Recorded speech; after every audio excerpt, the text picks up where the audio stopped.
It's the SNL Hall of Fame podcast with your host, Jamie Dew, Chief Librarian Thomas Senna, and featuring Matt Ardill. And now, curator of the hall, Jamie Dew. Hey, it's JD here, and I want to thank Doug DeNance for another lovely introduction. Welcome to the SNL Hall of Fame podcast. As I mentioned off the top, I am your host, JD. I am joined by Matthew Ardill in the trivia corner, and of course, our chief librarian, Thomas Senna, will handle the conversation with John Schneider today. So that's really exciting. But who are we going to cover? Well, before that, the SNL Hall of Fame podcast is a weekly affair where each episode we take a deep dive into the career of a former cast member, host, musical guest, or writer, and add them to the ballot for your consideration. Once the nominees have been announced, we turn to you, the listener, to vote for the most deserving and help determine who will be enshrined for perpetuity in the hall. And that's how we play the game. It's just that simple. May the 6th is the date you're going to want to circle on your calendar. That is when voting opens in the SNL Hall of Fame, and we have one hell of a ballot. There are some stakes here, as there are people that are on their 5th ballot that if they don't make it in, they will be removed from the ballot. And that is as high stakes as it really gets here on the SNL Hall of Fame, except for that time that we had lava on the floor. You bet your ass people wiped their feet then. Let's go to our friend Matt Ardill. Matthew, my friend. How you doing, JD? I'm great. Thanks for asking. How about you? I'm good. I'm great as well. Yeah. I'm really excited. I love Will Forte on so many levels. I can't wait to share. Well, learn me up. Okay. Well, Will Forte, 5'9", born June 17th, 1970. He has 132 acting credits, 26 writing credits, 20 soundtrack credits, and 5 producer credits. He was born in Alameda County, California, and attended the University of California. He was a member, and this shocked me. He was a member of the varsity football team, varsity swim team, and so he was a jock.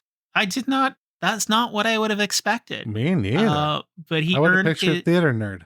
Yeah, exactly. I would have imagined that as well. But I mean, that's just, that's, I guess, us not seeing past the stereotype. But he went on to earn a history degree. It's a valuable lesson you just taught us, Matthew. Yeah, it's just because somebody plays sports doesn't mean they don't have the love of theater in them. That's right. But yeah, so thank you for that. Yeah, not a problem. But yeah, got a degree in history from UCLA. And then he realized his true love was comedy, so he joined the Groundlings. He also tutored Faye Dunaway's 12-year-old son in mathematics while he was in high school. Yeah. Which is like, that's just a weird, this is the weird connections you get living in California. Yeah, I suppose so. Yeah. Yeah. So it's just, I don't know. I feel like living in Canada, we don't get those wacky connections. But at a young age, he went to see Tony Orlando, and Tony brought him and his friend up on the stage, and he encouraged them to follow their passions. So much so, he wrote him and Tony a nice letter many years later. What a class act. Yeah. And he, in fact, is a class act in multiple ways. He is also a class act video game player. He is the 36th highest scorer in the world in Donkey Kong. Whoa. Yeah, he watched that Fistful of Quarters documentary and is like, I can do that, and is now registered on Twin Galaxies as number 36 in the world. That's brilliant. That movie also very, very good. Yes, and it's not to go on a tangent. You watch that Fistful of Quarters, that the villain in that show is a total nut bar. You can go down a rabbit hole all on its own. As well as an amazing video gamer, he is also a super sweet dude. Rachel Dratch describes him and Seth Meyers as her comedy non-boyfriends, basically her comedy brothers. She's remained incredibly close to them. But he's also remained close to other cast members. He attended Andy Samberg and Seth Meyers' weddings, both in character as Hamilton. Oh my gosh. I would have paid good money just to see that. I mean, just a full character. Problem is, a lot of their families don't know the character.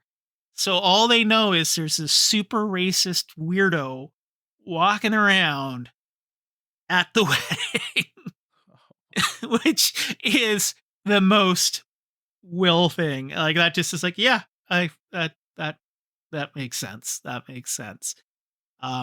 He collects life preservers and construction helmets. He actually got his start as a published author. He wrote 101 Things Definitely Not to Do If You Want to Get a Chick. It was a comic that he wrote at 24, which he parlayed into his first gig, writing for the Jenny McCarthy Show, and then moving on to Letterman. One of the weirder things that I read is at one point Val Kilmer was trying to find a house in Malibu, so he was just couch surfing, and Will let him stay on his couch for a couple of months. And one night they were watching The Amazing Race, and they thought, that'd be awesome, and wanted to go on The Amazing Race. Their agents ultimately stopped them.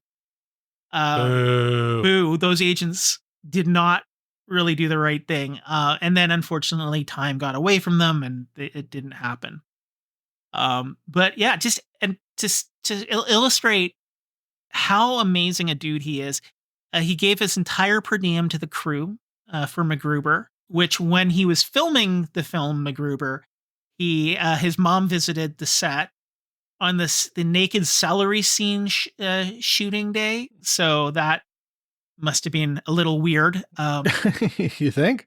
Yeah. It's like, but yeah. So as a part of a fundraising event for Boys and Girls Club of Venice, he auctioned off an opportunity to see a early cut of MacGruber with him and Ryan Philippe before its premiere. But he said if somebody paid $100,000, he'd take them out for yogurt twice a year for the rest of his life. Thought it was a joke, and someone called his bluff. So now, wow. Ever since the release of MacGruber, he's been taking this person out twice a year for yogurt. They're going to develop a friendship. Yeah. That, I mean, you don't do that and not actually start to like one another. You would think you would explore it at least.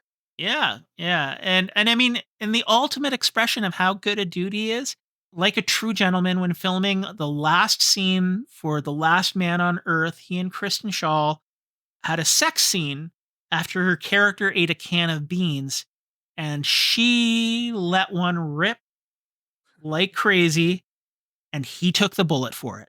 He claimed it was his. So, just a true gentleman all around. Wow. A gentleman of thoughts. Yes. Yes, indeed. Well, I think that I'm pretty excited that our guest today is the Grand Poobah over at the Saturday Night Network. It's John Schneider, and he is joined right now downstairs with Thomas. So let's join them in conversation.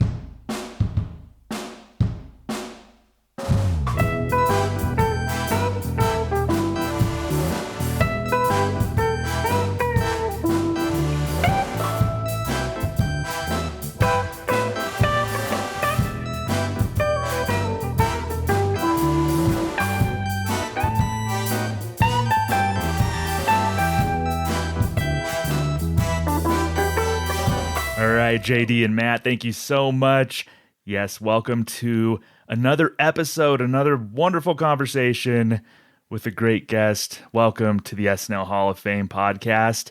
And today we are talking about, this is a personal favorite of mine. This is a chance for me and my guests to just be total geeks. It's almost for me like when Sammy K and I did the Vanessa Bear episode last season. That's like 14 for you and 1 for me kind of thing.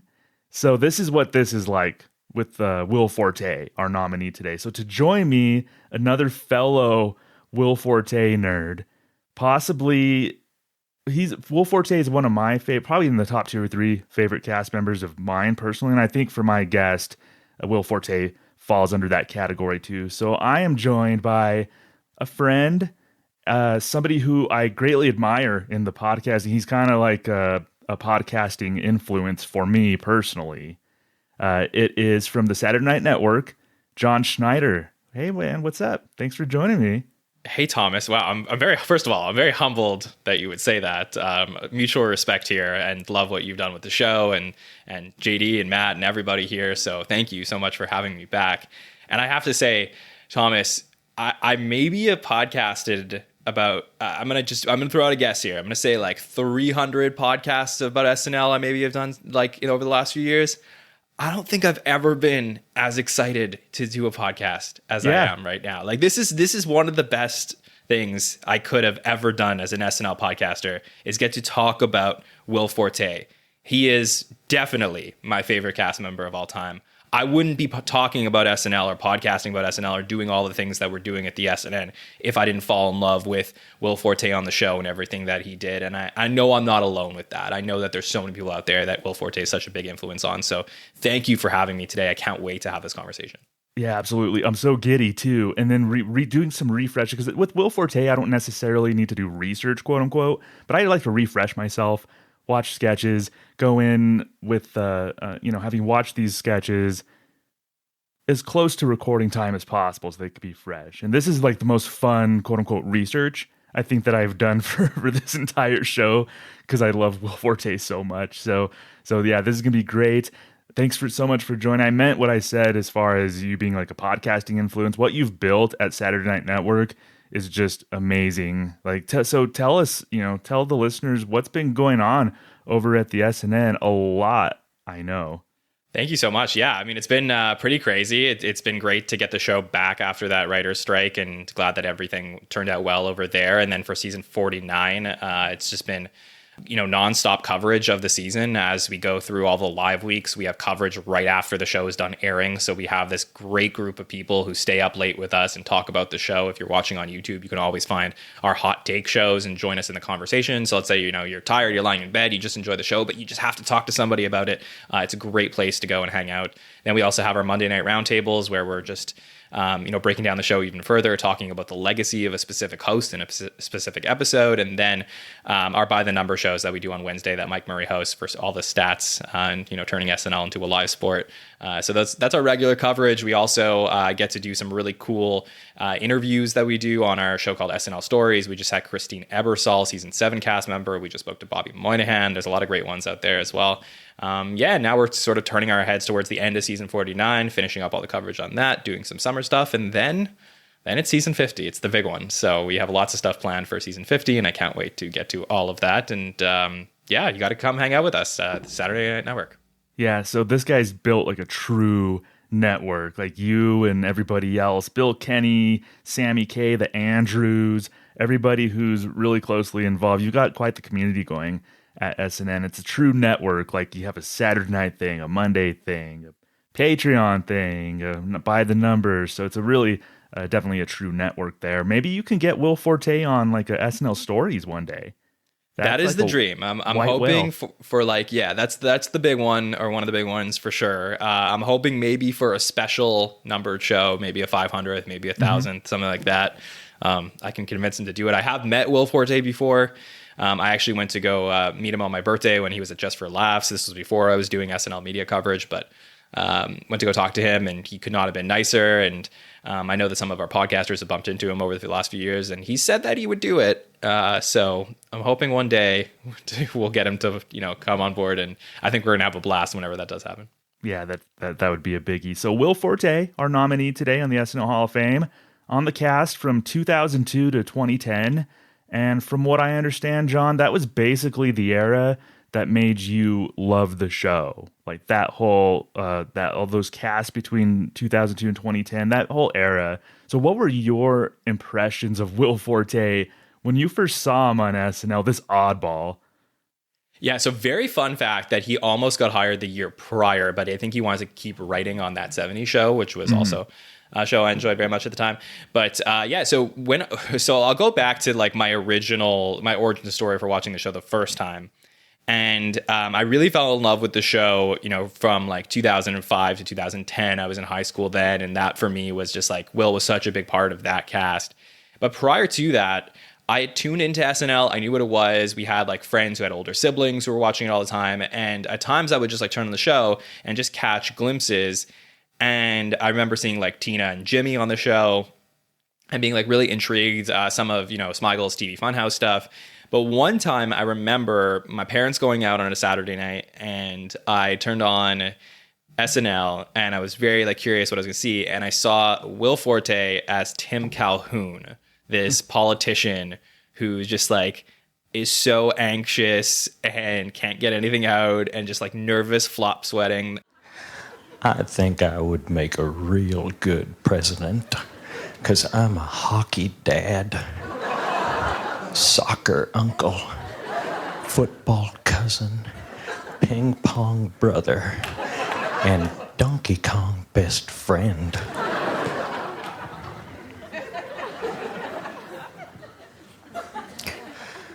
My opponents have been using my full name to scare people.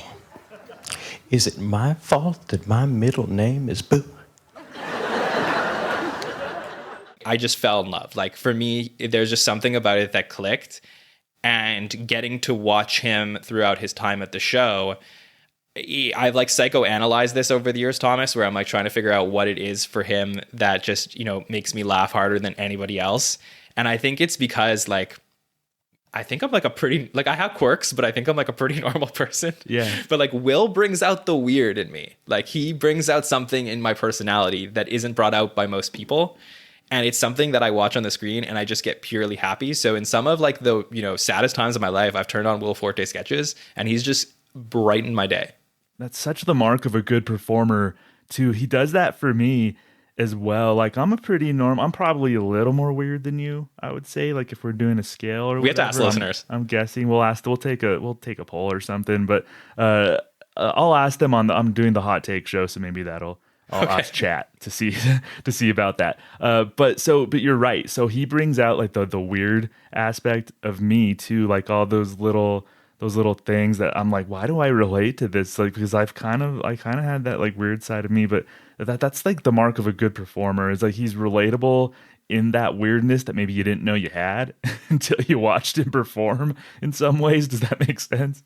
Yeah, I mean, I think he's reminds me a lot of like the friends that I chose like for my life. Like I have a very unique situation in my personal life where some of my friends have been my friends for over 20 years. Like these are friends from when I was really little, and I always like wonder like why I gravitated to a specific type of person, and it's like the people who will go the furthest with a joke.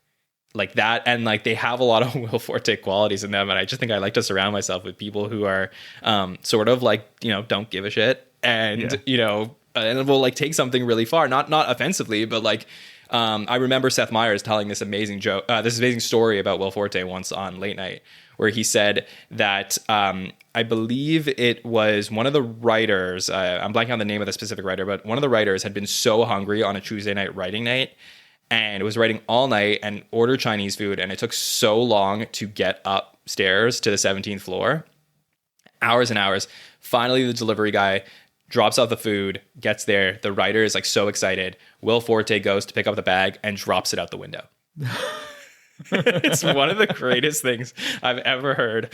And I'm just like, you got to look that up on YouTube and like watch Seth tell that story. It is so funny to me, and it is perfectly like encapsulates Will Forte and why everybody loves hanging out with him. That's so oddball. That's so Will Forte. You honed in on something that relates to something that I wrote down, like a key word. I was thinking about Will Forte, and the word that keeps coming up for me is commitment. I think Will Forte, more than most cast members that have come through the show, is he's 100% committed to this sketch. No matter what, this character, this sketch, Will Forte is in it. And to me, John, when I see cast members, won't name names obviously, but like when I see cast members who maybe are less so, who I gravitate less toward, or maybe cast members who I feel slightly uncomfortable watching on screen, I think it's a lot of times because they lack commitment on screen. Because I see there's something that's not letting them just break out of their shell completely. With Will Forte, that was never the problem. Like, can you think of a performer on SNL that can rival? I mean, there's probably people who can rival, but is there any performer who could exceed Will Forte's commitment? I think Will Ferrell probably is a good example. Yeah. I mean, the two Wills. I think Phil Hartman and Dana Carvey, you got to put that in that category a little bit too. Those are all-time greats, though. Yeah, I really do feel. But Will it has his own kind of commitment where he goes to one side that is so unique to the show. And, a lot of times on our podcast, when we're evaluating an episode, we'll talk about the 10-to-1 sketch.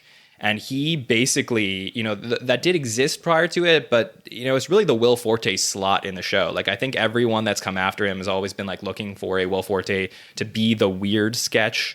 And I think the committed weird is really what people are looking for in that 10-to-1. It's not just here's a random weird one-off character that's quirky. It's somebody who is so weird that it just makes everybody in the sketch and out of the sketch just amazed at that person. I think Sarah Sherman does that sometimes as well, and I wish we got that more on the show. But yeah, I mean, I think you nailed it. I think that is a quality that we look for in Will. But I will also say one other quality, Thomas, that I always stuck out to me about Will was that he's a very normal, good-looking guy. Right. And maybe barring the time for Last Man on Earth that he shaved half his beard and half his head, he is so normal looking, and he's a secret sicko. That's what I love, is that you would never know that this guy in his head is an evil genius. And I love that about him. Yeah, I think that's one of the things when I first saw Will Forte on screen. I'm like, okay, he's just kind of your standard issue male cast member that they hired, and he's just going to be cookie cutter.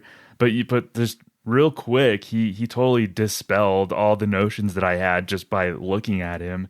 You're right. There's this sicko. I love that word. That's a perfect word to describe a lot of what's underneath the surface of Will Forte. Is just that sicko. Right there, a nondescript, normal-looking guy, but then something comes bursting out of him that's just very weird.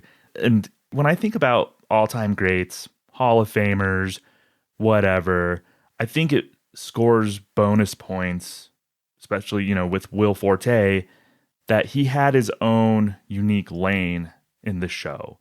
You can see a sketch and say that's a Will Forte sketch, and that's rare, and that's something that I when it comes to SNL, when I see a cast member like that, I really gravitate toward it because that's a rare quality to have, where it's just that's Will Forte's lane. You mentioned 10-to-1, any sort of oddball thing. Andrew Dismukes kind of has that right now. That's why I kind of gravitate toward him, because it's totally Dismukes has a stamp. But to me, that scores Will Forte bonus points for having his own unique lane, John. I agree. I mean, look, I think we had a very interesting discussion when we did the SNN's cast member countdown. So Will Forte was voted 18th overall by the viewers. I was doing my rankings at the same time. I had him at 21, so really around the same range, but slightly lower than that. And you may be saying, John, how can this person be your favorite cast member? And you have him at 21st. And the truth is that I think that, when you're looking at the 50-year legacy of the show, there are a lot of performers that are extremely well-rounded, that have contributed and just, built in every aspect of the show. And I think that Will had the ability to make the show all about him, like an Eddie Murphy at times, like a Kristen Wiig at times, like a Will Ferrell. But the show was never built around Will. Will was always 1 or 2 parts or 3 parts of an episode, and you would watch his sketches and you may walk away feeling like they were your favorites. But it was very rare when you watched an episode of Saturday Night Live during Will Forte's tenure that you're like, that is a Will Forte episode, or this season was Will Forte's season. So I also needed to be objective and fair about that. Now, I don't think that disqualifies him from the Hall of Fame whatsoever, because I think that like the Hall of Fame is a whole other thing where you're talking about people who built the legacy of the show. And I think he's very, very much a part of that. Yeah, absolutely. And still, I mean, you said 21st. He ended up on or 18th on the countdown. 18 on the cast, 21 on my list. And where do you have list? I think I had him probably about 16th ultimately, even though he's one of my two or three. Yeah, he's one of my 2 or 3 favorite cast members, but favorite and then I'm trying to put together like a greatest. So it's different.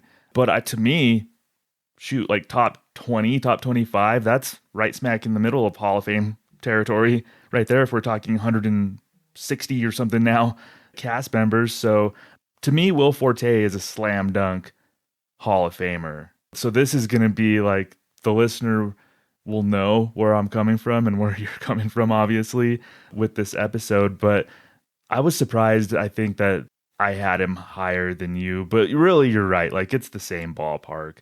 So we both view him about equally, I think.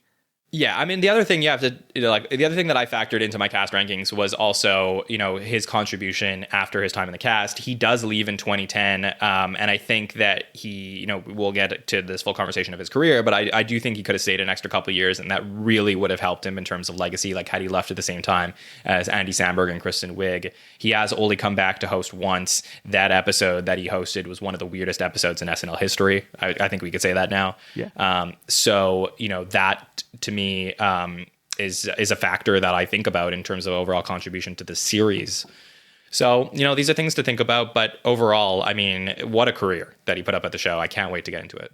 Just amazing, and we can get into it. What is maybe the first sketch or character that you think about when you think of Will Forte?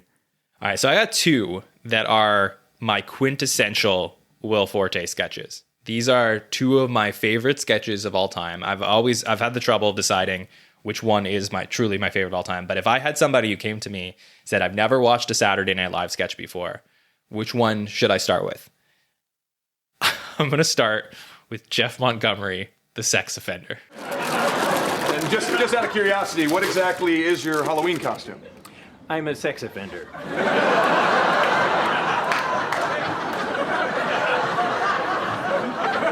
Excuse me? I'm a sex offender. For Halloween. A sex offender? Yes, pretty convincing, huh? Here, watch this. I'm Jeff Montgomery. By law, I'm required to inform you that I'm a repeat sex offender, and I'll be living in your neighborhood. It's a great costume, right? Yes. This to me like encapsulates everything I look for in the show. It is so fantastic. This is a sketch, by the way, that was cut once previously from the Brian Williams episode in 2007. It was then brought back for the John Hamm episode in October 2008. And this is a guy who rings the doorbell, trick or treat, and says that he's dressed as a sex offender and needs some papers to be signed. And the confusion between Jon Hamm and Will Forte as they discuss, are you dressed as a sex offender or are you actually a sex offender, is one of the funniest things I have ever seen. And Will Forte plays this beautifully. It's beautiful wordsmithing by Will Forte to dance around the fact that he's a sex offender needing to go around the neighborhood.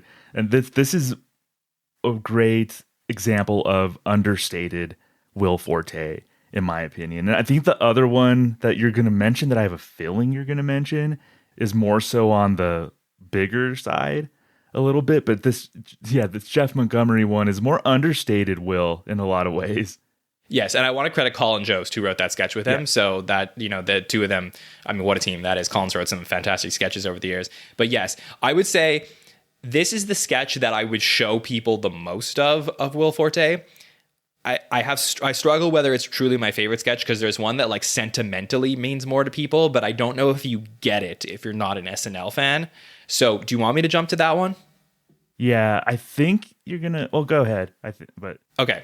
So I also want to say Jeff Montgomery did come back a second time with Tim McGraw, which is. But yes, the one that means the most to me in my heart is the dancing coach sketch with Peyton Manning. Yep. And that to me is like I think I can say it's my favorite sketch of all time. This is where Peyton Manning is not a football player. He's a basketball player in the sketch, and it's halftime in a basketball game, like a college basketball situation. And him and Keenan and Fred and Andy and Bill and Jason, they all come in to the locker room, and Will Forte is the coach and starts talking to them about, being more motivated. All right, listen up. I see a lot of mopey faces around here. Granted, we're down by 34 points. McMillan broke his ankle, and our cheerleaders have started cheering for the other team.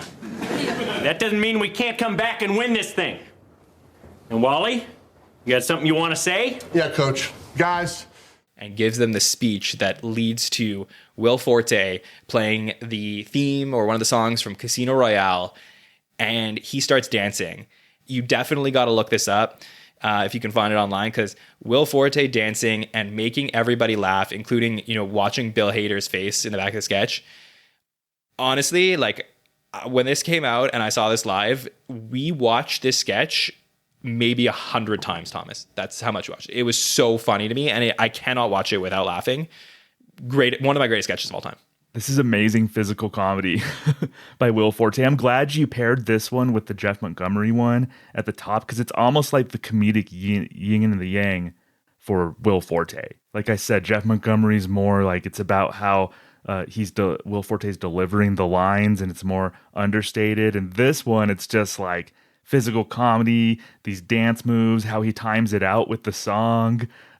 You're right. Like Keenan's almost the first one to break. Like he and Peyton have to cover their faces with towels just to not break. And Fred's usually like pretty, keeps it together. Famously in the Debbie Downer sketch, Fred was the one kind of like watching everybody going, okay, guys, we still have a scene to do. In this one, this is one of the few times that I saw Fred almost break. And Bill, of course, Bill Hader always does. But how could you not? This was such great Will Forte physical comedy. Like I absolutely love this one, John. Honestly, and I think a lot of cast members feel like this is one of their favorite sketches of all time. Bobby Moynihan, when he joined us, he mentioned this sketch at one point about how this is one of his favorite sketches, and then he got to be in the second one in his first episode, and it was just like so exciting for him to see the dancing, the dancing coach. And I just, like I said, it's one of those visual things that you got to go watch this. It is so amazing. The commitment from Will Forte, absolutely fantastic. So to me, those are the two quintessential Will Forte sketches. There's a lot more, though, I can't wait to get into. Yeah, I have a quintessential one as well. It comes toward the end of his SNL tenure, and it's the one that he and Jason Sudeikis did with Blake Lively, the potato chip thief. Janelle, how many potato chips did you put in here today? 35. I thought so. You didn't happen to take any out for yourself? Oh, God, no. Why, that would be stealing. It certainly would.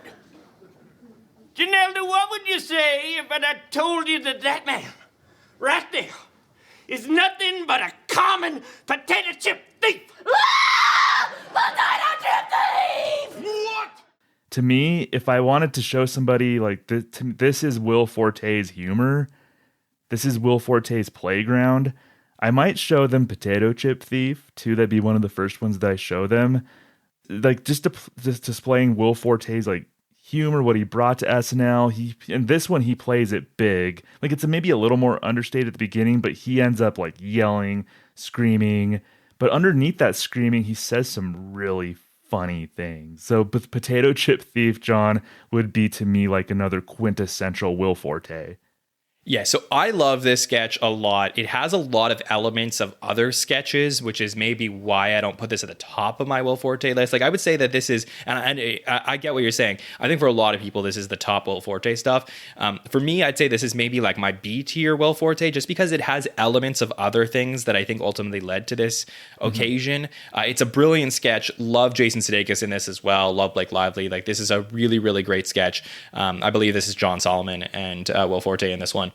John Solomon wrote a lot with Will when he was on the show, but chewing the potato chip and spitting it into the mouth, which is just like, again, something you got to see. I know that happened a little bit in the 2000s, the baby bird stuff with Will Ferrell and all that stuff. So the grossness of the sketch, I think, really does work here. But it does lose its luster a little bit if you've seen it before, whereas I think the dancing coach like is just like nonstop money. But yeah, ultimately I do really, really love this sketch. And I think that the commitment here from Will is fantastic. And the reason that I felt like it has, stuff from Will's earlier career is because him yelling is another staple of Will Forte with the Zell Miller impression, which you ever go see that? One of his like talk show guys that he did. And like, he would just yell. That's like an early Will Forte career thing where he would just yell so much that his face would turn red. Senator Miller, knowing what we know now, how can we possibly avoid such destruction from future tsunamis? Tsunamis! I'm sick of hearing about tsunamis! Where I'm from, we call them waves! And there's one thing we did when a tsunami came a-walking up onto our property! We boxed its ears and told it to get! And that is also incorporated into the sketch a little bit. But I love this one too, Thomas. Yeah, definite Zell Miller vibes, one of his recurring characters. Zell Miller, Georgia politician. He was I think Zell Miller said some crazy things, especially about Barack Obama. And then like Will Forte just sort of turned him into a caricature completely.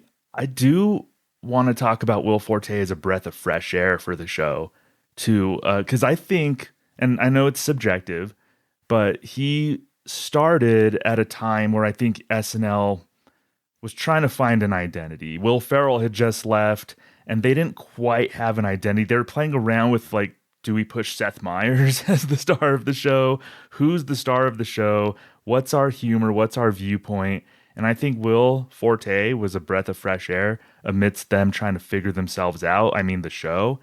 And things like The Falconer.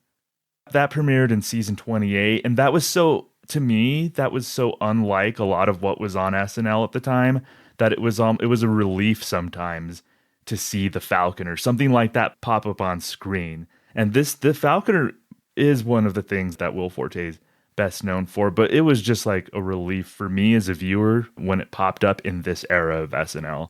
Donald, we're starving to death. This land that once filled us with life is now barren.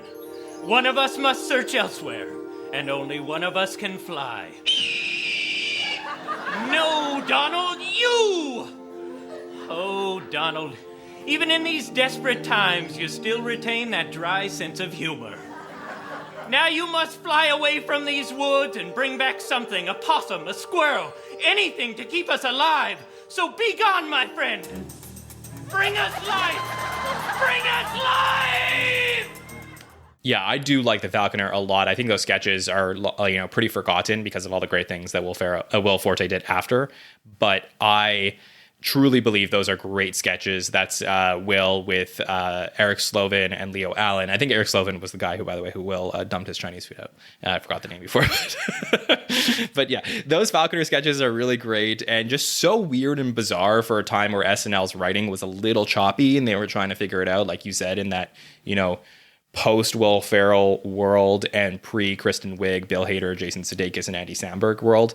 And I think that those sketches are really great. I think they did 9 of them, and they are very enjoyable. I love Will getting to talk to objects like that, and I think or animals like that. And I do think you get to see more of this in Last Man on Earth if you ever go watch that show. Yeah, that he brings out some of his Falconer character.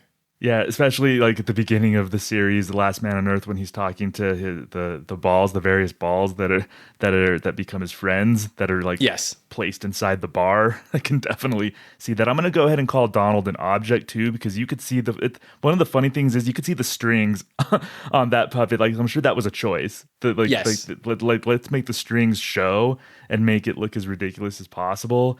And John, sometimes when I, as a viewer, when I complain about like little writing things and stuff, one of my chief things is escalation.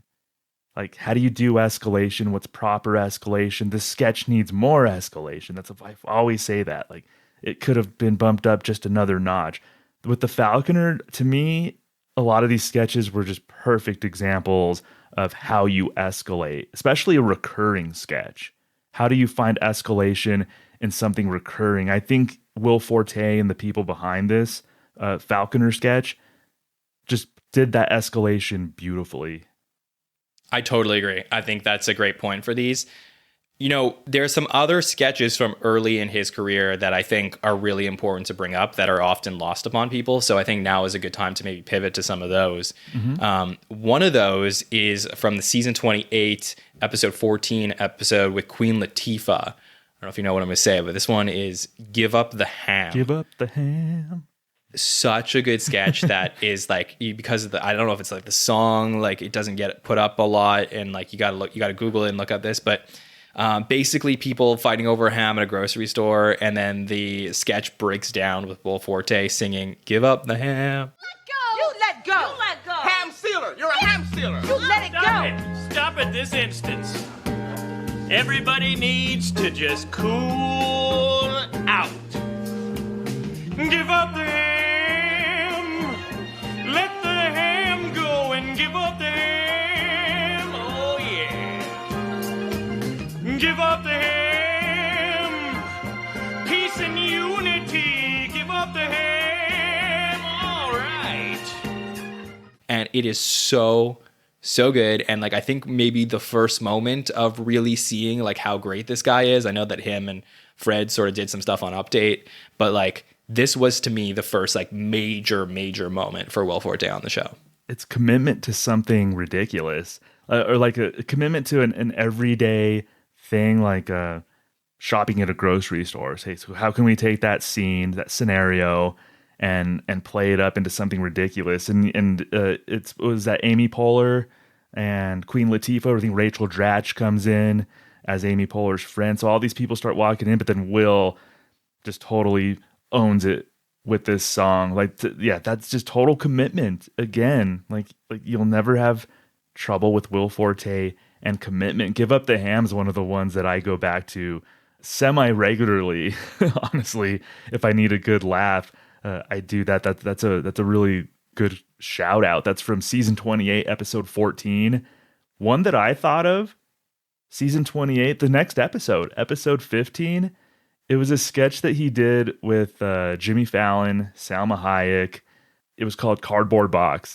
Do you remember this one, John? I do. Yeah, go ahead. Will Forte, so he played a husband who was suspecting his wife of cheating. So Will Forte's character mailed himself to their house in this big cardboard box so he could catch them in the act.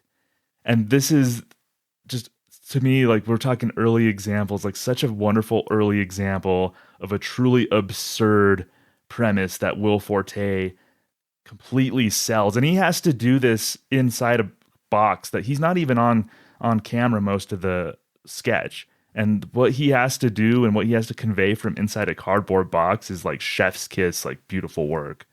Yeah, he does this thing sometimes where he can, like we talked about Zell Miller with yelling till he's red, but sometimes he does this like angry yell in a calm way that it's very hard to describe unless you hear it.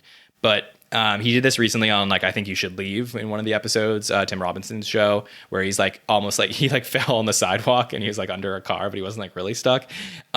But yeah, he does this thing sometimes where he's like stuck in a place and he's just like, someone will say something to him and he'll like respond with this sarcasticness in his voice that's like, oh, of course you would think that, you know, like that type of thing. And it's just so brilliant to me. And this is a real deep cut comment, Thomas, but this is a great sketch. You don't think he has any idea what's going on with us, do you? Oh, please. That ignoramus doesn't suspect a thing. He does now! Ray? Where are you? Right here! Right here! I'm in the box! What the hell are you doing in the box? I thought you went to Cleveland. I was, but I mailed myself home to lay this little trap for you. And now, after laying in wait for 28 hours, the trap is sprung! Ha! 28 hours? It's awesome. I think Jimmy Fallon was hosting this, or was Salma Hayek was hosting. Salma Hayek was hosting it. Jimmy Fallon was still on the cast. Obviously, it's season 28. But yeah, this is like kind of a deep cut. I think Will Forte has a lot of these. It's like these one-offs. Yeah. Where you get reminded of it, and it was like, oh yeah, Will Forte did this. Well, let me take you to one of the greatest episodes in SNL history, I think, which is the Jack Black episode from 2005, that December episode that had, Lazy Sunday and all that stuff in it, that really like changed the era of the show and brought on this new golden age. And one of the sketches there that really cemented, Will's place in the show throughout this golden age is that spelling bee sketch. That's very famous Will Forte moment where they ask him to spell business. And he keeps asking questions back, and he goes on and on and on and on. And it is the ultimate commitment to the bit as he continues to go on forever. Q, M, T, S, D, T, Q, M, P, R, F, T, D, P, D, P, L, H, R, K, T, B, T, F, business.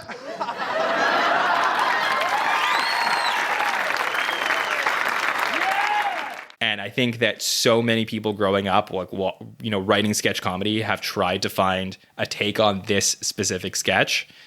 And I don't know that anyone's ever matched the level at which Will Forte can pull something like the spelling bee sketch off. It's a very specific type of humor where you're testing how far you can push the joke. And sometimes, so like you're testing the cycle of a joke almost. So you make the joke, it's funny, and it hits the peak, and then almost becomes less funny. But then he's still doing it, and it's less funny, but then he does it enough to where it circles back around, and it's really funny again. That's a very specific type of thing, a very brave, I think maybe possibly brave thing to do on a show like SNL. I can see people doing that on let's make a YouTube video and try this out. But to do something like that on a show like SNL, where you're almost messing with the viewer in some ways and testing their patience, but there's a really great reward ultimately. I think the spelling bee sketch is a perfect example, especially like the run he goes on of saying Q, I don't know how many times in a row. But what's great about something like this is that I don't think there is a person that came before Will Forte that can pull off this sketch as well. Like, you think about great orators in SNL history, like people like Dan Aykroyd or Phil Hartman, who can just say things really quickly but still make the listener understand them. And it's so brilliant at the speed at which they communicate, whether it's as a pitchman or even just as a game show host or something like that. But Will Forte can say things slower than the average person, and it doesn't sound like too slow where it's not entertaining. And that is like a whole other level of brilliance that I don't know that I've seen before prior to Will Forte. Yeah, his voice, it's almost like ASMR in a lot of ways. Like with this spelling bee one, you mentioned Tim Calhoun, and that's one of the things that stood out, is almost like a low-key ASMR kind of delivery with Tim Calhoun. He was a little bit nervous, but it gets that he's just that like whispering, but not, and just, it's just that like a very unique delivery.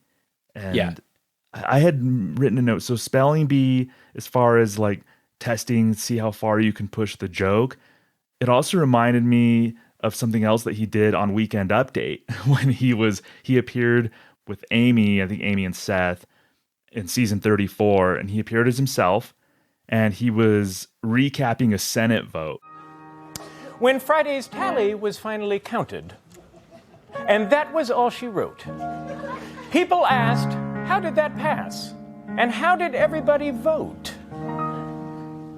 Joe Bonner, Republican, yay. Terry Everett, Republican, yay. Mike Rogers, Republican, yay.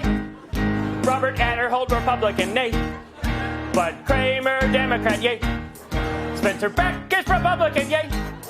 Arthur Davis, Democrat, yay. So this was an example of him kind of taking a joke so far that maybe it becomes unfunny, but then it circles back around. So he made up this song and recapping how certain senators voted, and then Amy interrupted him, and he's scolding Amy about how rude it is to interrupt your friends when they're singing. And this reminded me of Spelling Bee in like, how far can we push something? It is really great. I mean, he basically started on SNL when he kept coming on and doing songs with Fred Armisen a couple times. and, you know, in different variations of that.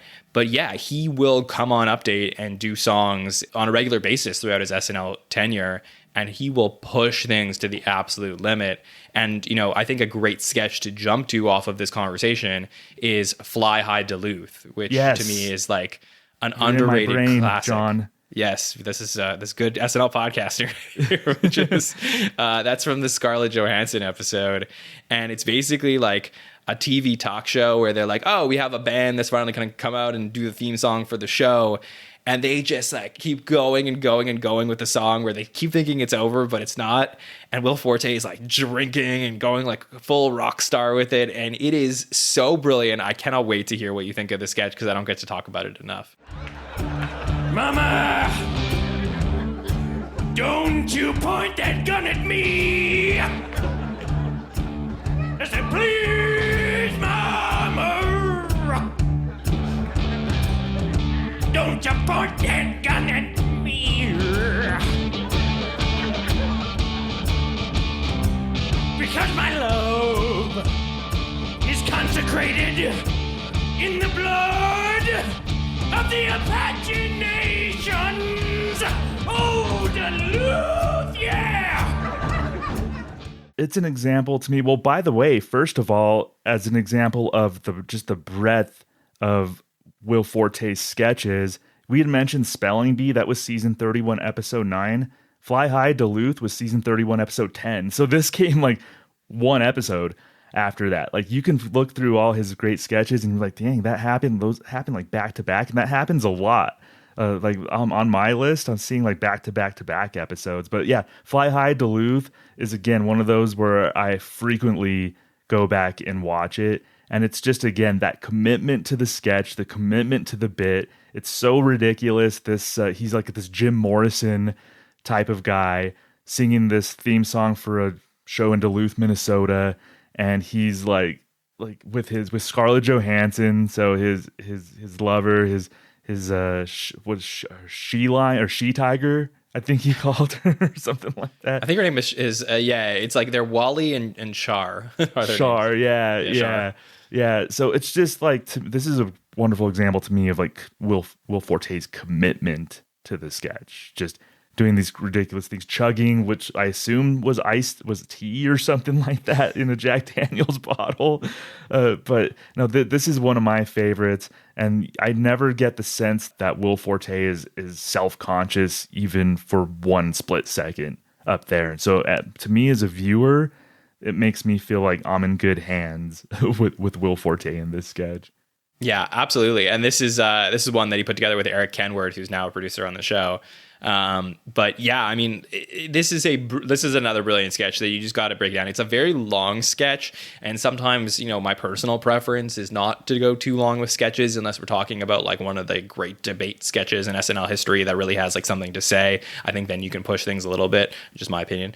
But you know, I think, you know, I prefer shorter sketches, but the joke here is that, you know, Will is going to push this as far as it goes. And they've done this a couple times in the talk show format in SNL history where things just like break down to an extreme, and you need somebody who can, you know, who can drive the ship when that's happening and not let the sketch go off course to the point where people are like, oh, they're doing the same joke over and over again. And why was it so long? Why did it drag? Will Forte never lets that happen. He always lets it escalate. He always lets it get to another point that's interesting. Like, I find that there's never a Will Forte sketch I'm watching and I'm like, I wish I saw less of that.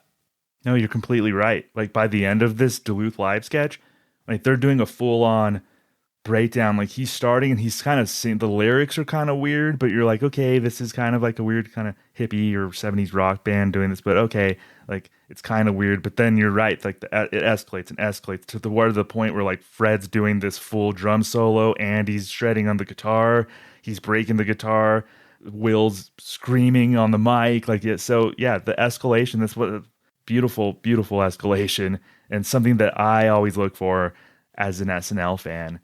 Yeah, go check that out. That was season 31, episode 10. And with Will Forte, we haven't talked about impressions so much or anything. And I have kind of somewhat of a hot take for you. Okay. I actually think I actually think he was a decent George W. Bush.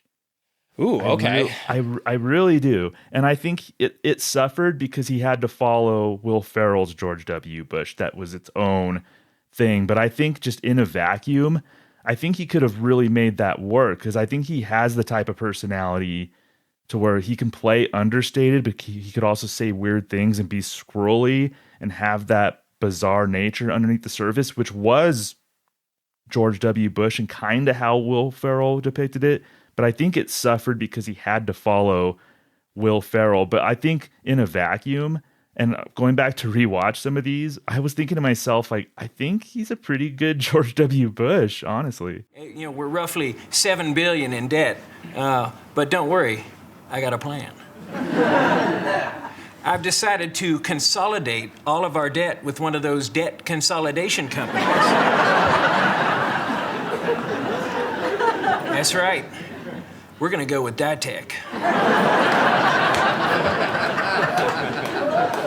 Like me, you've probably seen their commercials late at night on ESPN2. You know, the ones with the guy who says, "Lost another loan to Ditech." It's a funny commercial. I think he's a decent impressionist, and that's a very interesting take. Now, I think that the decline in the show post Will Ferrell, I think, gets unfairly associated with the Bush impression a little bit, and that sort of falls on to people like Will Forte and Sudeikis and Daryl Hammond, who tried to do it for a bit. Like, I think people were upset that Will Ferrell wasn't around anymore, and that was like nobody really gave it a chance. And the show has like a history of not being able to transition over these iconic impressions in a way, maybe besides Daryl as Bill Clinton, who took that from Phil Hartman. I think that maybe is the only exception. But yeah, I see what you're saying. I just don't know that I ever really gave it a chance. As much as I loved Will Forte, I wasn't like, we're talking about like a post 9/11 world where people are pretty down on Bush in general. And, Will Ferrell made Bush lovable because he was like a frat guy. And that's what he turned him into, like a bro and a frat guy. And I think that Forte never got the characterization or the writing to be able to turn the sketch and make it something of its own in the way that Will Ferrell had that leash to do. Yeah, you couldn't make the George W. Bush around when Will Forte was playing him lovable like Will Ferrell did. I'm going to confuse that the whole darn show. Will Ferrell, Will Forte. So Will Forte's George W. Bush, I think it was at a disadvantage because of just where George W. Bush was as a political figure around that time. The kind of the whatever shine was on him, if you could say that, was worn off quite a bit around that time. So you couldn't do the same type of depiction as Will Ferrell did. And I was like you, I didn't really give it a chance, but this is just sort of in hindsight, kind of rewatching, it sort of dawned on me. I'm like, this could, it's not like he was the best impressionist or like mimic, but you don't have to be. If SNL history has taught us anything about impressions, is you don't have to sound exactly like the person or even look exactly like the person. I think he could have found an angle there. I think he had the right personality to do it. And I saw something in these George W. Bush impressions that I hadn't really given a chance prior. I mean, he did it for a while. I think he did it for over. He did 20 of them. Yeah, like maybe 2 years he was doing it. So sort of like finished up a little bit of, George W. Bush's tenure of the show. I guess they handed it to Sudeikis for like the baton for like a little bit. But yeah, I don't know. I always felt like Will Forte, like I said, he brings such a bright light to the show and stuff like that. And I don't think that the country was like very happy in general with Bush and, was looking for a change. And like, I don't know that it wasn't the right place and the right time for him to play him, I think, ultimately. But I love the hot take. I think it's a great hot take. It's like, there's a lot of what if scenarios. Like, do I think if Will Forte was around a couple years earlier, could he have played the original like incarnation of Bush? That's a possibility. I think so. Yeah, go ahead. Well, I think you're right that you mentioned that maybe his George W. Bush impression unfairly gets lumped in with why the show was struggling around that time. I agree with that. I think there were a lot of factors. I just think where the country was, where humor was at the time, and I brought this up a few times on the show around 2000, let's say 2002 to like 2005. That was a very weird time for humor in general. It was a lot of edgelord stuff. It was just a lot of really broad humor, I would say. And so I think maybe the show suffered from just where humor was over in our society, just in general. Yeah. Look, I think our community of like SNL diehards looks back at that time very like unfondly, because you watch these things oftentimes, you go back and you watch these things on a binge and you'll see like all these episodes and you'll see the decline of the show. And I'm not disqualifying people's feelings about those seasons, because I would definitely rank them pretty low. But I think Tina Fey often mentions how it was a very hard time to write comedy, just like post 9/11. Everybody, nobody wanted to talk about politics. The U.S. was like invading countries around the world and then potentially invading the wrong countries. And there was like all this crazy politics stuff going on that nobody really wants to talk about. And people wanted to, as far as, Tina was concerned, is that people wanted to turn on SNL on a Saturday night and not think about these things. So they focused more of their writing around pop culture. And the problem when you do that is that the references and the sketches become very dated. So to go back and watch like season 29 and season 30, I don't know, almost 20 years later, you're like, this doesn't hold up as well as the things that came before it or the things that came after it. So I think there's a lot of things working against it, though I will say Will Forte was a bright spot in a little bit of a dark time of the show. Yeah, breath of fresh air for me, definitely. And since I'm confusing Will Ferrell and Will Forte, as probably a lot of people did around that time, I want to talk about a sketch that I love that has both of them in it. Okay. When Will Ferrell came back to host in season 30, toward the end of that season, it was a sketch called Pepper Grinder. Oh, wow. And yeah, this is one that I think slips through the cracks for a lot of people too. So basically, Will Forte's character, he and his wife are celebrating their anniversary at dinner, and Will Ferrell, oddly, plays a college student. You have to suspend your disbelief there for that real quick. And basically, Will Forte's character makes Will Ferrell's waiter character grind the pepper for a long time to teach him about grit and perseverance and everything. And this is just like, to me, Will is so good at taking an everyday situation to like a dramatic absurdity. Sir, my arm is starting to burn. Louis, that's enough! Stay out of this, Jamie! This is between me and the boy! I can't lose this job, sir. Then keep grinding! Oh, God, the pain. Grind, son, grind! Oh, God, it burns! Grind it! Please, sir, please! Grind it! Oh! Grind! I'm going down! Run, you woman! Go! Grind it! Grind it! He's working with another master at that, Will Ferrell. So as a comedy nerd, as an SNL nerd, John, this type of sketch is like a dream for me. I love this sketch. It's a great one, and it's great seeing like two legends, play off of each other. This is the type of sketch that you watch as a, when we're putting together a reel of Will Forte sketches, which is essentially what we're doing here, and then giving this off to the Academy of voters to go vote for Will Forte. I want the listeners to consider something here, which is watch this sketch and then think about if Will Forte could have fit in any era of the show. And this is a sketch that shows you why he could have. Like, he could have done this sketch in the original cast by far. Like, they could have fit in really well with a couple of people here and showed them, like I could just picture like a Gilda Radner sitting across from the table and like a Dan Aykroyd with the pepper grinder. Like, you could picture these things when you see these sketches, because he just fits in so well with any cast, because he is such a unique archetype that I think really molds to the people around him. So I do feel like that is why hosts, it was probably their dream to be in a Will Forte sketch, because he is such a great scene partner. Yeah, it was amazing to watch them work. And Rachel Dratch does a really good job with her role and her comments throughout this sketch. And now that I'm thinking about it and thinking about kind of the traits of Will Forte that we've been talking about all episode, I think the pepper grinder sketch really has a bunch of them all wrapped in one. So you have that commitment, completely 100% commitment. You have the escalation. It's what this sketch is built on, is that escalation that you're not quite expecting. You have the more kind of subtle Will Forte and good line deliveries at the beginning, especially. You have Will Forte just going nuts and yelling in the sketch. So I think this pepper grinder sketch like encompasses all the a lot of the positive traits that we've talked about with Will Forte. John, am I wrong to say this is the perfect Will Forte sketch? Oh, there's so many though. That's the problem. Yeah, is that sure. There's every sketch is the perfect Will Forte. I'm just getting excited. I'm just using hyperbole at this point too. I like it. But yeah, I know. I agree. I think this is like I said, it represents a lot about what I like about Will Forte, which is.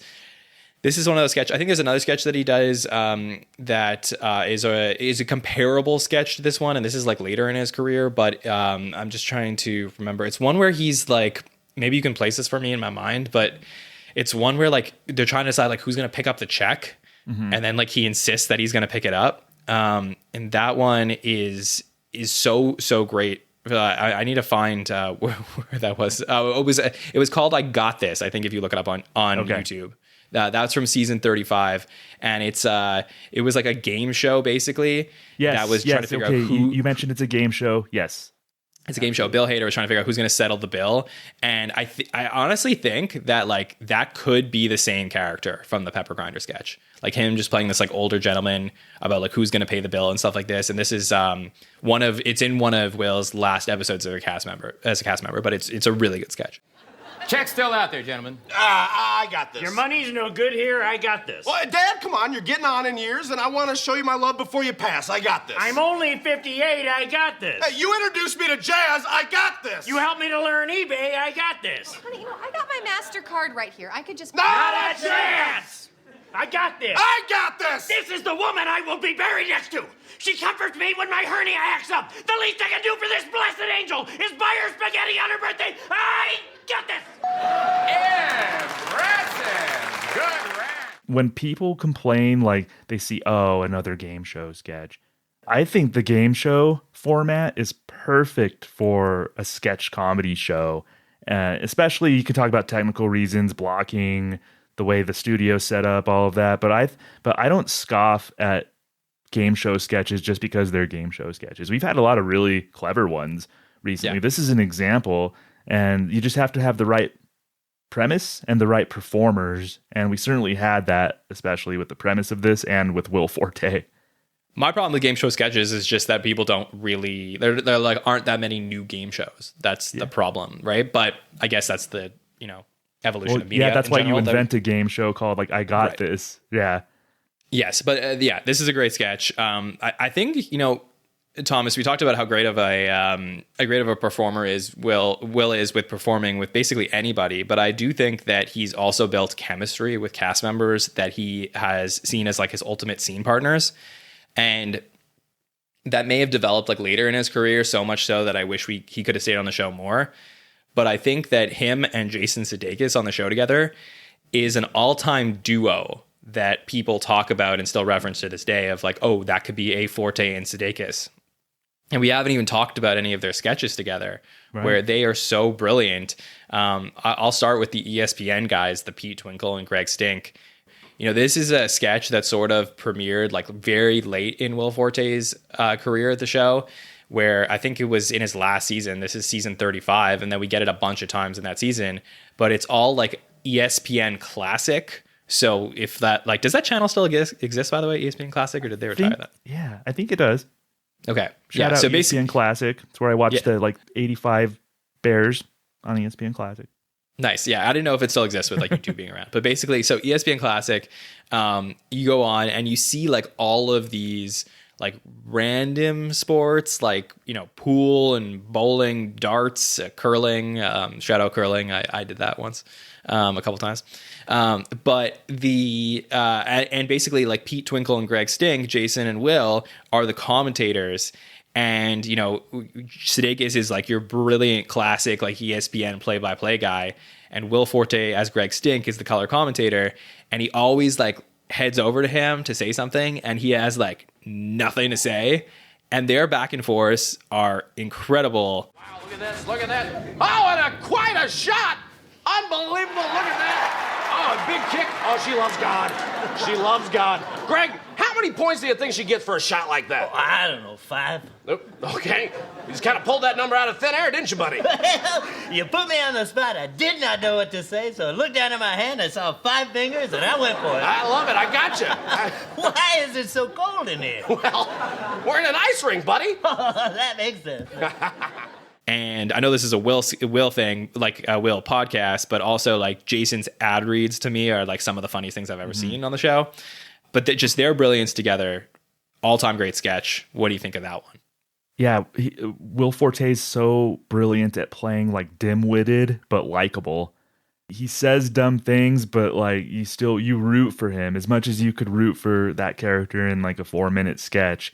But you really root for Greg Stink, and he just plays off like just being oblivious, being dim-witted. This is another one of those where like the delivery and the line read needs to be perfect. You can't stumble or else it loses that pop in the sketch. And there, I brought this up, I forgot, maybe it was in the Jason Sudeikis episode. But these Greg Stink and Pete Twinkle sketches, I think set a template for some, at least one other duo that we saw on SNL. It reminded me of the Don Jr. and Eric Trump dynamic. Okay. So to where one of them was very dim-witted, being Eric Trump and Greg Stink, and then Pete Twinkle was almost like the Don Jr., to where he wasn't judging the other person. He was almost just sort of like playing off of him and just correcting him, but like in a nice way, in like a friendly way, like in an I love you sort of way. So I think that this dynamic between like Jason and Will Forte is just like ripe for comedy. It's such a cool dynamic that I think we saw in Eric and Don Jr. I agree with that because I don't think that, again, I don't know that this has been done really well before it. Like I think of like, Dan Aykroyd and Steve Martin. I think they're more even scene partners.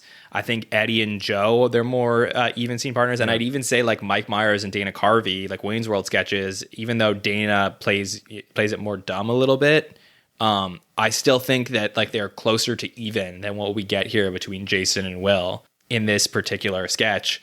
And I do think it set a template that is a really good point of what came after it. And I know it's something that like James Austin Johnson and Dismukes would like love to find. And maybe that's like the missing element is just being able to like be like one person in the duo has to like put the ego aside and play the dumb one in the duo to be able to pull this off. Yeah, it's fine if there's like a power imbalance because that can be ripe for comedy.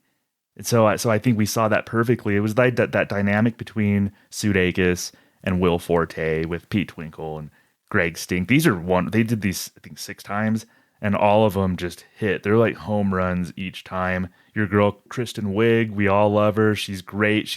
This is where she's like a great silent actor. I know I brought up that point in our Kristen Wiig episode, but this sketch right here is where Kristen Wiig's like a perfect silent actor. Just wonderful sketches all around. Everybody compliments each other so well.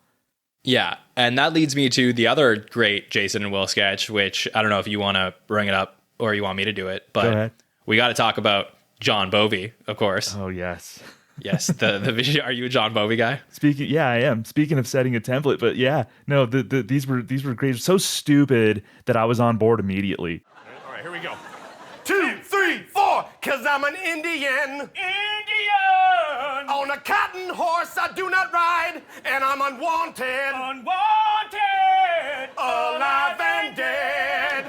Alive and dead. Alive and dead.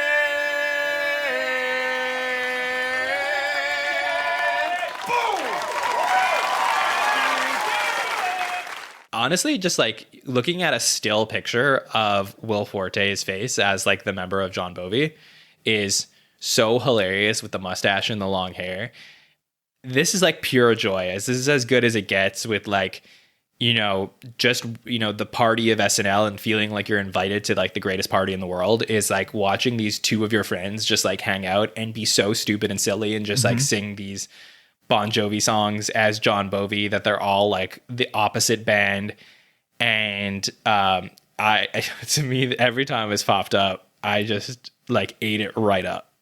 Yeah, it got to the point where I associate the band and the artist Bon Jovi with this, where I have to remind myself that the actual real person's name isn't John Bovey.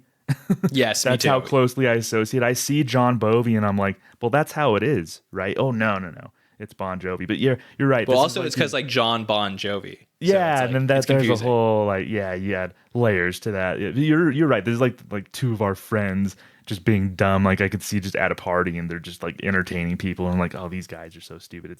And you know the beats. Like you see them up there and you know what they're gonna do, but it's still like a fun surprise as to how they do it. And that takes a real performer to make you laugh, even though you know the beats. You see it coming from a mile away and you still laugh. Yeah, and I see like people on like SNL Twitter like being like, bringing up Remember Lizards. This is like the Jason and the James Austin Johnson and Andrew Dismukes version of this sketch.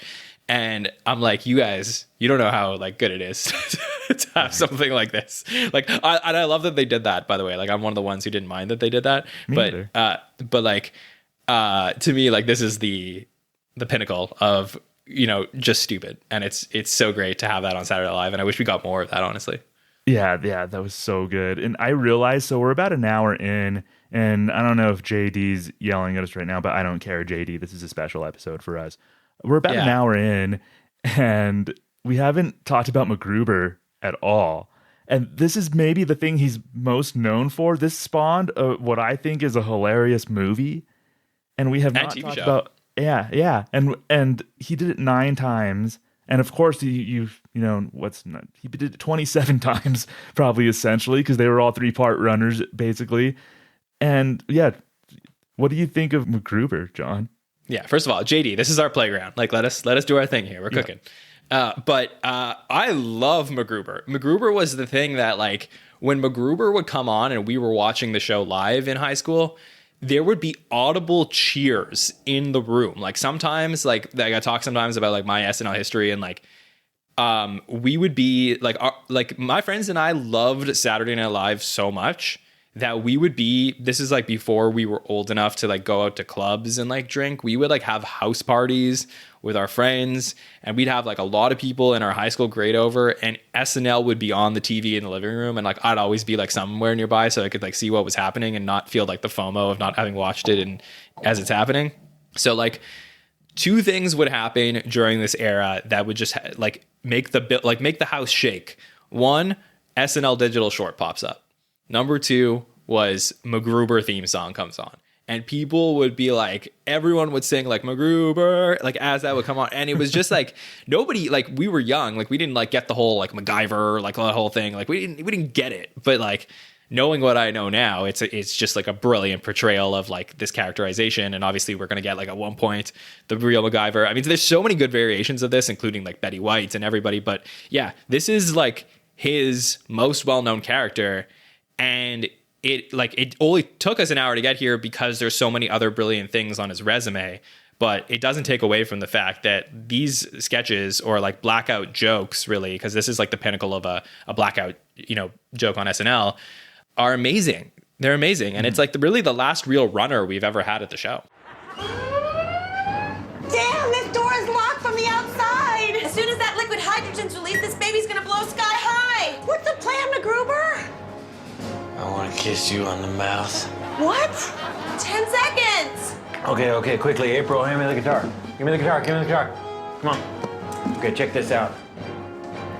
MacGruber, I got 10 inches of loving, and I want to give it to you. Are you drunk? MacGruber. Okay, maybe it's not 10, but it's certainly 7. Come on, man, do something. MacGruber, okay, it's more like 5 or maybe 4. MacGruber. You alluded to something when you mentioned, he did one with Betty White, or Richard Dean Anderson, the real MacGyver, Charles Barkley. Something really important about recurring characters, and this one didn't fall into that trap, is diminishing returns. And that's a really huge topic amongst SNL fans. Lisa from Temecula recently has been, we've talked about the concept of diminishing returns possibly as far as that goes. MacGruber didn't suffer from that. I don't think there was diminishing returns in these that I could remember. It seemed like all of them basically hit.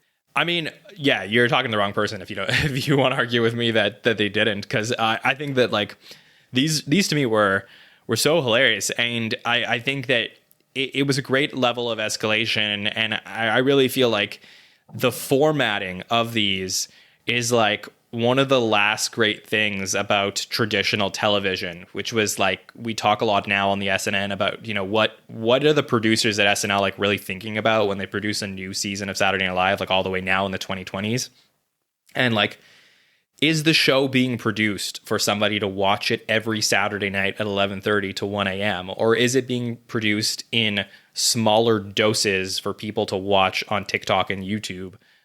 And I think that you can't produce these sketches in the new format of the show potentially, because then you have to put them back to back in like a YouTube video, which is often what they did. Right. And I think that takes away a little bit from the MacGruber sketches, which was the having to wait to see what's going to happen later on in the episode made these sketches even better. Like you would have to go like 25 minutes before you saw the next MacGruber, or if it like, is there going to be another one? Like what's the next escalation here? And I just love like the playing with the format in modern times that they were able to do with these sketches. That's a great point that I never thought of, but you're absolutely right. Like kids these days, am I right? Instant gratification and whatnot. Like, yeah, they don't, they don't get it. Yeah, they don't. They just don't get So it. No, that's such a good point though, and I want to see. Yeah, as SNL fans, we have like these lists that we want to see this and that, and I'm with you on runners. Like I love runners. Like there's another example, like the closet organizer. Like, oh man, yeah, so with John Hamm, like in John Hamm's episode, like that was that's an unexpected runner too, and that was a different kind of runner with the closet organizer. But yeah, I mean that is something that like I feel like they would never do now, but. And they wouldn't even like really do that in 2010. Like that was so unique that they allowed Will Forte to do something like that, where like he appears as the closet organizer in the John Hamm episode, and then like in a different sketch later in the night, like he meets the guy from the closet organizer at a bar, and like that's something that they would do in like the late 80s, maybe not in 2010. But I think that Lorne at the time probably was like, we're going to give this to Will because like it's so brilliant. Yeah. From John Hamm, that was a great episode. We covered John Hamm in the SNL Hall of Fame, but yeah, that was like another little brilliant piece of physical acting, especially that Will Forte did. Before we kind of start heading to the home stretch and closing this out, we can do like a little lightning round, unless you have something else before the lightning round. No, we'll do the lightning round, but I was going to say, JD, I'm keeping Thomas here forever because we're just going to keep going and going on Will Forte. I'm excited. I'm pumped. Yes. Yeah. So I want to do like a little lightning round. If you have like one or two sketches that people should just go check out, I have a couple. If you have a couple, we'll start with you and just kind of briefly, like just maybe one or two more sketches that people should check out if they want to know Will Forte. Sure. Yeah. I mean, one of my favorite sketches from his era at the show was a sketch that involved like most of the cast. And it was a series of sketches where there would be a toast at like a wedding or a funeral or something like that. And you get all these characters from different cast members who would show up there and they would recur. We did see this a little bit in a recent era, but it wasn't as to the brilliance of like what these cast members would do. And it involved Will Forte playing a character named Hamilton, who's this like super far right guy who like comes up the microphone and whispers about how like Obama shouldn't be president and like he's like the devil and like all these things. And it's like, it's so weird in retrospect because like we've seen in real life over the last like 10 years, like a lot of Hamiltons like pop up. But like at the time, I think like things weren't so serious. And like Will Forte could play this guy on the show. And he plays it like with this blonde wig looking so crazy with the glasses and everything like that. And to me, I laugh so much at this, especially one of the sketches where he admits that he's like in a relationship with Gabourey Sidibe. Yeah. It's so great. And I think Seth Meyers. So would that be like Jan Krang, like A.D. Bryant's character, like that archetype of just somebody kind of speaking out in a public setting? I know Jan Krang was played bigger than Hamilton, but that's kind of where my mind went. Yeah, see, those are more like catchphrase jokes to me, like the whole like Jan Krang, like that's like that. Whereas like this is all like in the world building that is brilliant about this character, which is like you only need like 30 seconds with the character to know everything about them. And like that is something that Will Forte does really well. And it's one of the characterizations of like I think some of the greats in SNL history. I know this is the lightning round, but I had to say like I love this sketch so much so that I think Seth Meyers had Will Forte do Hamilton at his wedding. Really? Yes, Wow. and you could look up that clip online. I think he talked about that, and they showed a clip on late night of him doing it there and talking about why his wife should not be marrying him. And it is as good as it gets. Like you got to check hilarious. that out. I'll go check that out. And you had another one? Well, yeah, I was gonna say Clancy T. Baccarat. Okay. Like, I know we didn't bring it up. I don't know if I know these sketches aren't for everybody, but like him and Kristen Wiig just like screaming and yelling, singing Easter songs or whatever it is about spaceships, toddlers, Model T cars, and jars of beer. Those always crack me up. And again, he's in his like full like crazy hairdo, all that stuff. To me, you know, the two of them, we talked about him and Jason Sudeikis, but you know, him and Kristen Wiig, I think, are another brilliant team that I just wish we got a couple more years from. So another great sketch.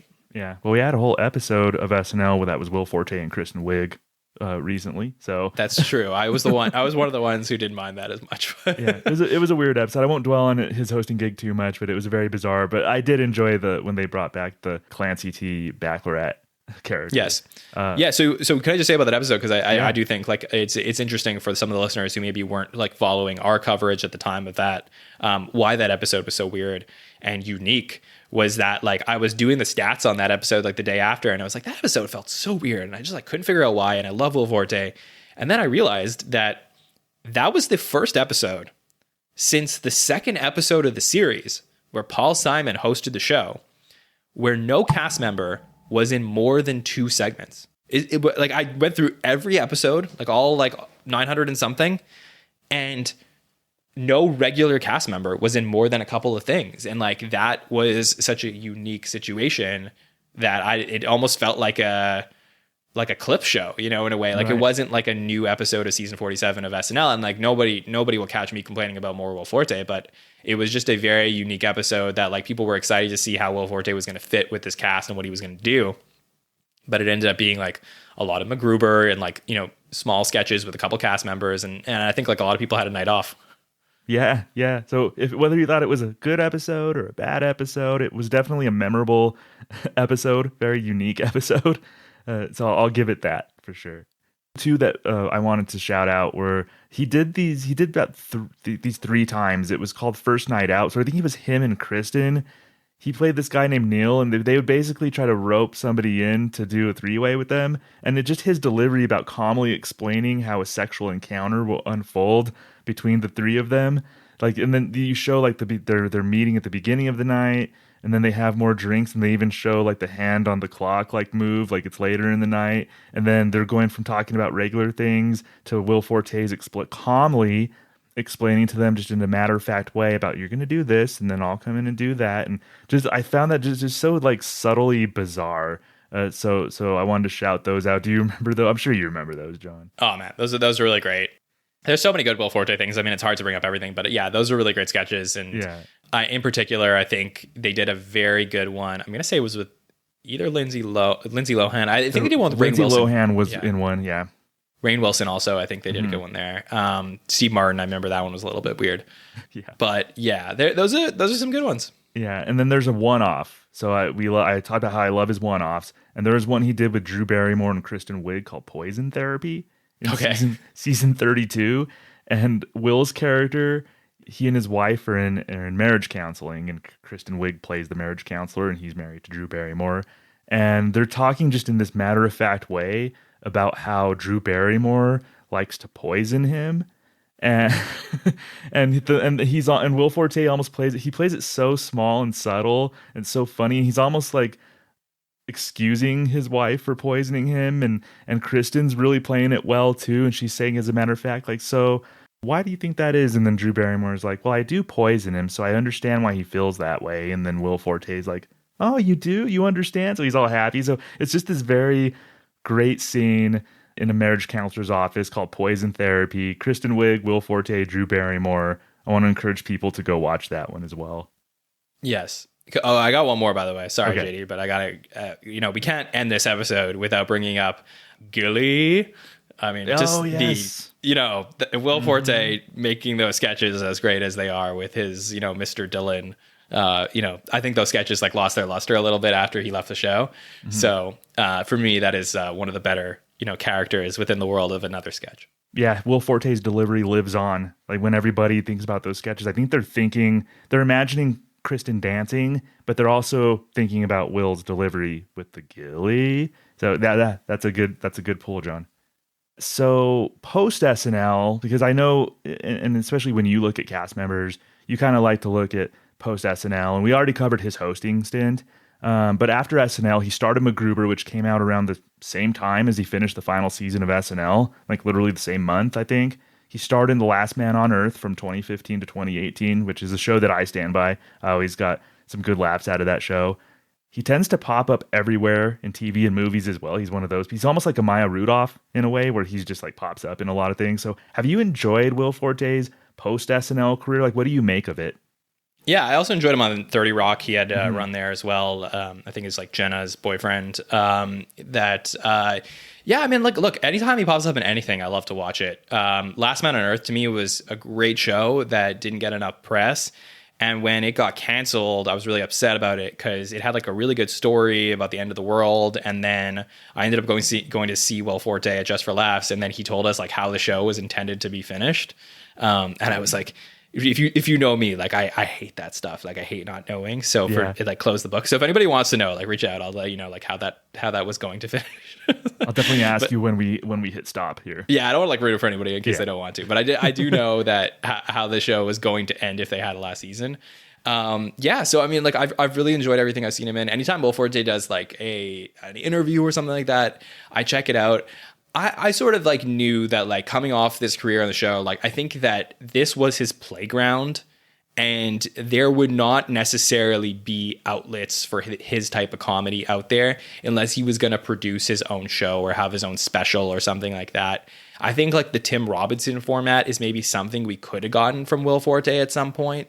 If he had wanted to go that route, like if there wasn't Netflix that was paying for those types of things, I think that maybe that's something that we could have envisioned post his career. But I don't know. I mean, look, he's had an okay post career from SNL, but like I said, I think that SNL was his playground, and he was a master when he was on the field.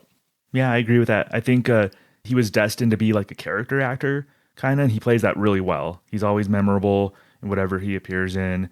SNL, you're right, that was his playground, and he did it really well.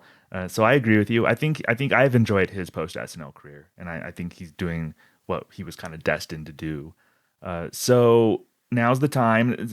I don't know why you wouldn't vote Will Forte into the SNL Hall of Fame. I want to talk to somebody who, maybe on our upcoming roundtable, there might be one or two stragglers there. But so John, you want to give us a little pitch to end the show, why you think SNL Hall of Fame voters should consider casting a vote for Will Forte?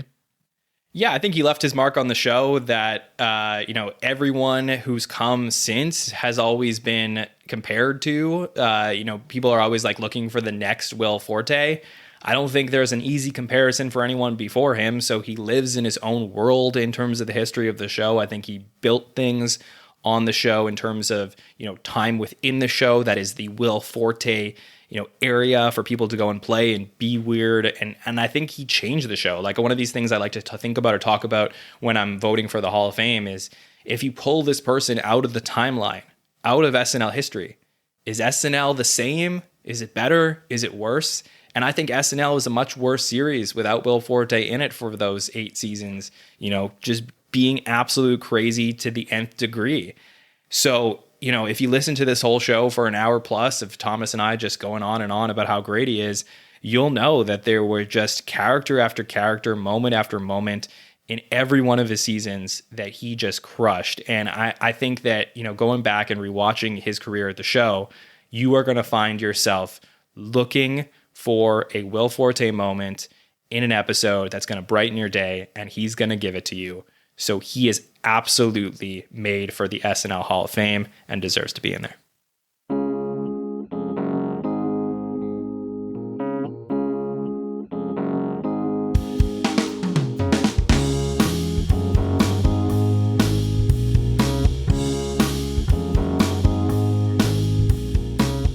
Made for the SNL Hall of Fame, Will Forte, an impassioned argument from our friend John Schneider, facilitated expertly by Thomas Senna.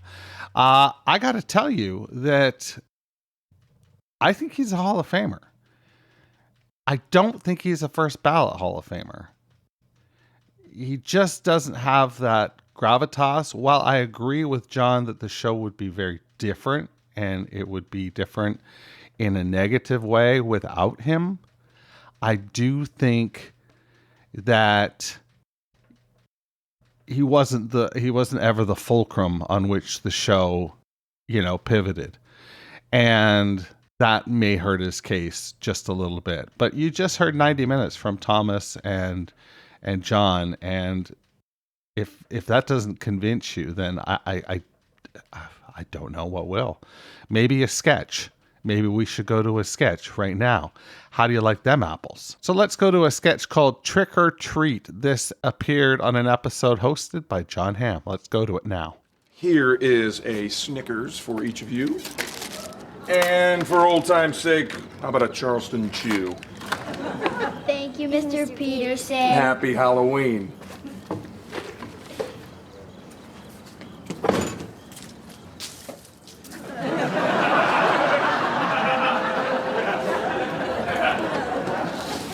Trick or treat. Can I help you? Well, that depends. Do you have any Kit Kat bars? Heck, I'll take anything without toffee. It's a real bitch on the fillings. Hey, don't call me a bitch. You're the bitch. What? Seriously, though, trick or treat. Aren't you a little old to be trick-or-treating? Why, is 43 too old to be in the Halloween spirit? And by spirit, I don't mean ghost. Heck, I'm not that old. What?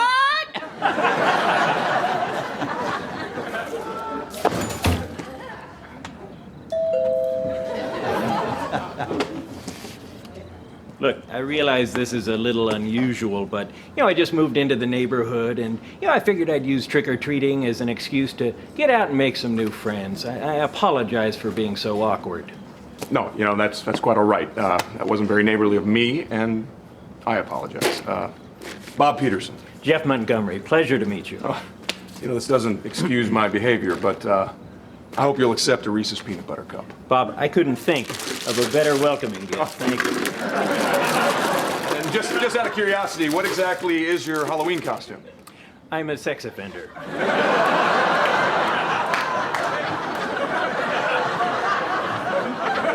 Excuse me?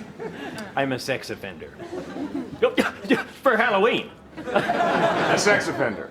Yes, pretty convincing, huh? Here, watch this.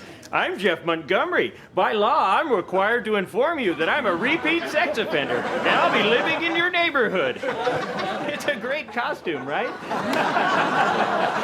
Could you sign and date these, please?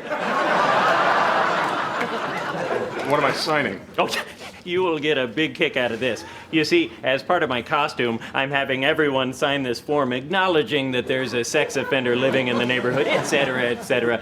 Let's just be clear on something here. Is sex offender your Halloween costume, or are you fulfilling a legal obligation to declare yourself a sex offender? Bob, lighten up! It's Halloween! Huh? Besides, this is a tradition. I do this every time I move to a new town. Are you, Jeff Montgomery, a sex offender?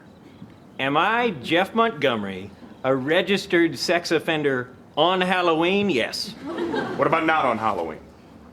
Yes, even when it's not Halloween, I'm still Jeff Montgomery. A sex offender. Look, you're missing the point here, Bob. The point is Halloween spirit. The point is trick or treat. The point is, could you sign those papers? All right, okay. Last chance, and I will check with the police on this. Do you have a criminal record? Absolutely not. Look, if I am guilty of any crime, it's the crime of sexually assaulting 5 teenagers.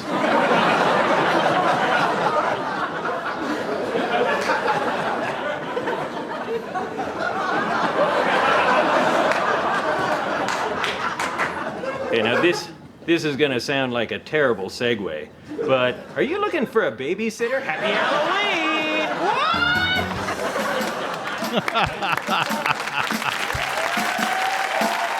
Oh, Jeff Montgomery in a sketch called Trick or Treat, registered sex offender.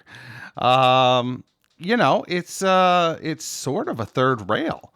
And the way Forte and company executed, they did it in a way that had a lot of comedic value. And I think that that just shows, it really showcases Forte's knack for taking the absurd and the awkward and milking the comedy out of them, where a lot of people might not see that comedy.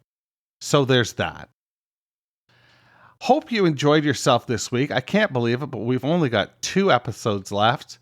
Next week, we're going to be talking about Kate McKinnon, fresh on the ballot, and we will be talking to Ashley Bauer about Kate McKinnon and building the case for her inclusion in the SNL Hall of Fame. We'll follow that on May the 6th with the Don Pardo Award winner, and we're really excited to present that to you this year.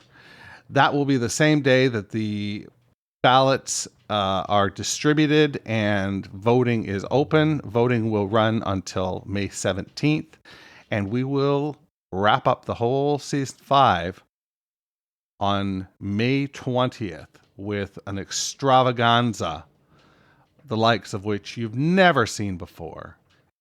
Now, if you would do me a favor, and on your way out, as you pass the Weekend Update exhibit, turn out the lights, because the SNL Hall of Fame is now closed.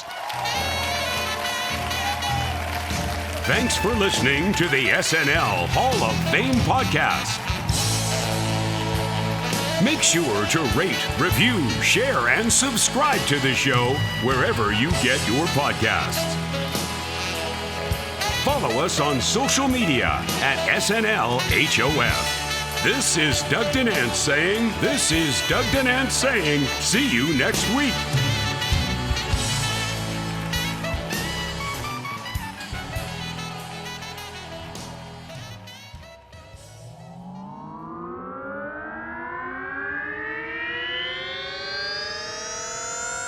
To podcasts and such.